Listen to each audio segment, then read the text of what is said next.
Hello, and welcome to the Cognitive Edge.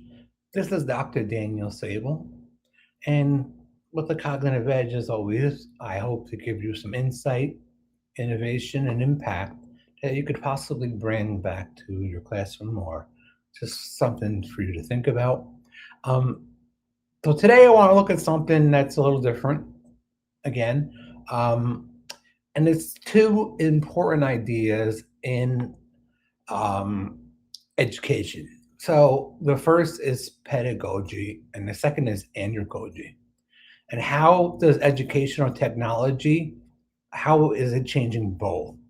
So pedagogy, usually understood as the teaching of children, it really focuses on structure, guidance, skill building, and the role of the teacher in helping young learners grow. In a school setting, pedagogy matters because children are still developing their ability to organize information, think critically, manage attention, and connect ideas. With andragogy, it's the teaching of adults. Adult learners are different. They bring experience and opinions and responsibilities and real world problems into the learning process. Adults usually um, bring in things that are to make learning more useful and practical and also flexible.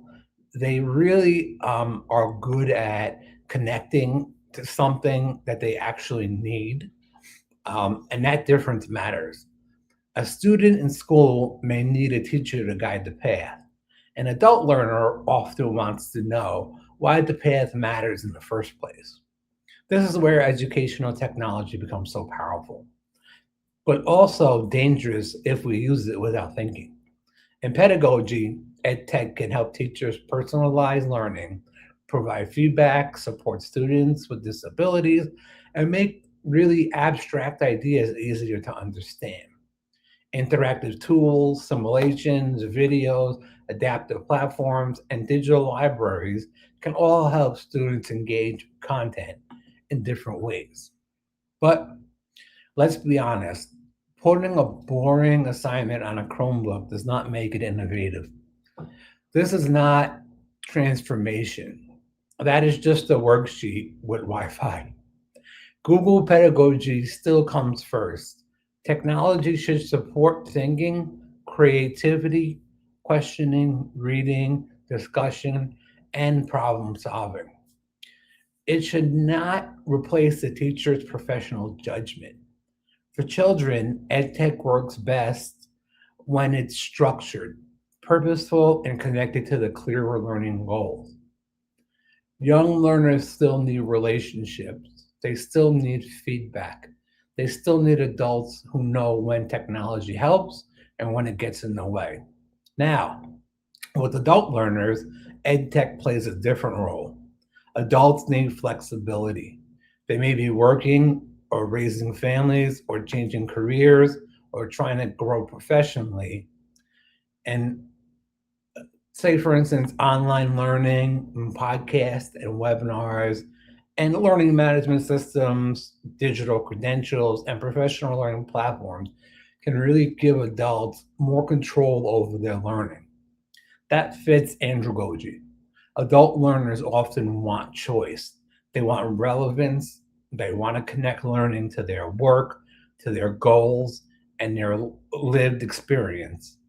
EdTech can support that by allowing adults to learn at their own pace, revisit material, collaborate online, and apply new knowledge quickly. But adults do not want digital busy work either. They want learning ultimately that respects their time.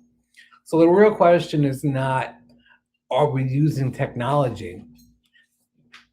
The real question is the technology helping people learn better? For children, EdTech should provide support, structure, access, and really engagement. For adults, EdTech should provide flexibility, relevance, independence, and practical application. The problem is that too many schools and organizations treat technology like the solution before they even define the problem. Too much money is spent on a platform to launch an app, and then the hope is that learning improves. This is kind of backwards, in my opinion. Pedagogy and andragogy remind us that learners are not all the same. A fourth grader, a high school student, a college student, a teacher in professional development, and an adult changing careers all need different kinds of support. The technology should match the learner, and the future of education should not just be about more devices, more apps, or more platforms. The future should really be about to make education better and educational better decisions better, to really improve understanding and ask, does it improve understanding? Does it help students think more deeply? Does it support adult learners in solving real world problems? Does it increase access? Does it help teachers teach? Or does it just create another login? Does it protect student data? Does it respect the human side of learning? That is the cognitive edge. We need to move beyond the excitement of technology and focus on the design of learning. EdTech can strengthen pedagogy and andragogy, but only when it is used with purpose. Children need guidance. Adults need relevance. Everyone needs meaningful learning. Technology should not replace good teaching.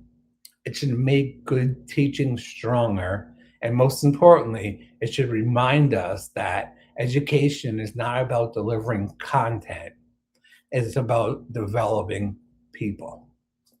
This is Dr. Daniel Sabol, and hopefully that was a little bit fun to hear and to think about. And I'll talk to you soon. Thanks. Have a good day. Bye bye.